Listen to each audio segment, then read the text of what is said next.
No, you shouldn't. Personally, in my opinion, you shouldn't be using multiple different types of gels or conductors for the different types of machines. If you have a multiple cavitation machines, you don't need to buy multiple different types of cavitation gels just because you have three, four, five different cavitation machines.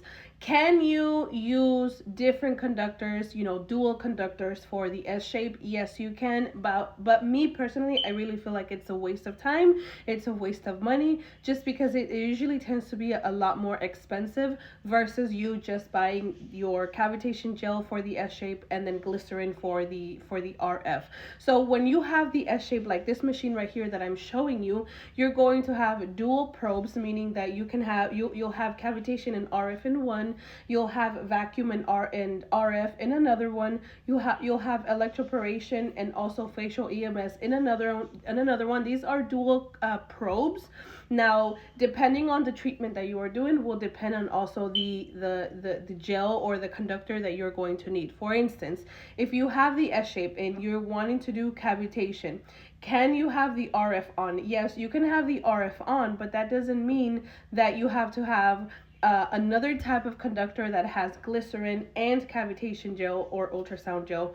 What that means is that you can still use your ultrasound gel, have the cavitation on, have the RF on. The only thing here is that if you remove the probe from the skin and you're only using cavitation gel, you're going to hear it sizzle. You're going to hear it kind of like this. You're going to hear like a popping sound. And sometimes people might freak out. You might freak out if you're not used to hearing this.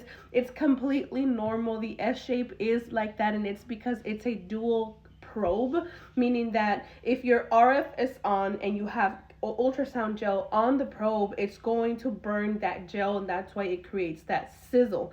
Now, if you turn the RF off and you're doing just cavitation and using your ultrasound gel, you won't hear the sizzling anymore. So that's why for me, I personally think that you should not have all kinds of different gels just for the different machines. If your machines is a cavitation machine, if it's a single if it's a single probe or if it's a dual probe, just still use your ultrasound gel for cavitation and still use your glycerin for RF. Now, can you go out there and buy dual conductors? Yes, you can. Obviously, you can. I'm not saying don't do it. I'm just giving you my best advice and my personal recommendation.